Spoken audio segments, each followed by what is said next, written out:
Hi, Ollie. Hi, Ollie. Hi, everybody. I just thought I'd refresh you a little bit of instincts on summer. Seeing today is a beautiful grey, cloudy day. It's an English summer day here today, but I'm here with Ollie outside, and just so everyone knows, we have new parking here. That's why I'm sitting here. Our normal parking is across the road over there, and we have new parking here in Kiora Lane, so you're all very welcome to park here.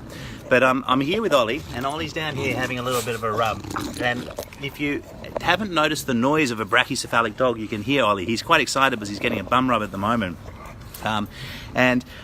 Brachycephalic dogs, brachy is the Latin word for short, and cephalic is neck, and so what basically, or head it is, and so what actually brachycephalic means is they've got short heads, and you can see obviously with Ollie here that as excited as he is, I can't see there, he's got a short nose and he's got lots of facial folds. And the noises that he's making there are just general breathing noises. And unfortunately, with the onset of very popularity of French Bulldogs, Australian Bulldogs, we're seeing that brachycephalic dogs all over the place, and they do have problems. And so this is a timely warning about summertime and heat, and to make sure that you look after your dogs in the heat. So what can we do? The first thing is, with a dog like Ollie, it's really important not to exercise in the middle of the day when it's hot. It's really, really important that you recognize that and you do that. And so what we want to do is to actually get out in the mornings, get out in the evenings when the sun's not up. Less than 25 degrees. Really important, all dogs breathe, we sweat. Dogs don't have sweat glands. Dogs lose their heat through their mouth, and so when it's all squashed up, they can't actually lose their heat a lot. So if you do notice any signs of heat stress, which is puffing, panting, looking weak and wobbly, it's really important to cool them down. A bandana that's dipped in water around their neck is a really good idea. Ice packs under their arms, where their major arteries are, or in their legs. Don't obviously apply ice directly to a dog. Please put a towel, like if we were going to put an ice pack on ourselves, but use some ice to reduce their heat and try and get some of the heat out of their body. With brachycephalics, it's just started to rain, which is really lovely, perfect for Ollie, and you can hear that the noise is gone.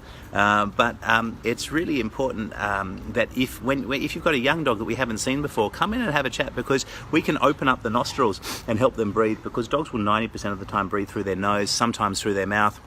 And when they're puffing and panting a lot, they actually lose the ability to lose the heat exchange. And so it's really important that we can actually do some surgeries, open up their nostrils, open up the windpipes at the back of the throat to try and help to do that. Just some very salient points to try and remember. Pugs, Bulldogs, Cavaliers, Shih Tzus, Pekingese, Boston Terriers, French Bulldogs, they're the dogs that you have to be super careful about with brachycephalicism. In terms of how to try and prevent it, let us see if there's any surgery that needs to be done. Lose some weight. We have to really be important about weight. And I'll just see if I can get a view on top. I'm going to, I have to flick this camera around, so just bear with me a moment. And what I'm going to show is Ollie's hips. What you can see is that there's a very little definition there. And also if we come up and on his side, which he doesn't really like very much because he doesn't want to show his willy on public TV, but you can see that there's no abdominal tuck. What we want to do is try and get that waistline to come right up to his penis. If we can do that, you show we've got good size. So weight's a big issue, because there's not only weight around his rump and around his girth and love handles, but there's also weight around in his throat, because the fat infiltrates all organs. Think of a Wagyu steak. That's how I really want you to think about weight. It's not just on the outside that you can see him flobbering around to try and clean the floors, but it's actually infiltrated into all the meat. And then if you are worried about heat exposure, get some ice, get some cool, get some fan, get some movement of air. Definitely stay out of the sun, turn the air conditioning on, and if you are worried, obviously come into the veterinary clinic, because heat stress can kill animals. It can kill people, but it can really kill animals very, very quickly. Obviously, no animals in hot cars, please. Thank you very much. Have a lovely day.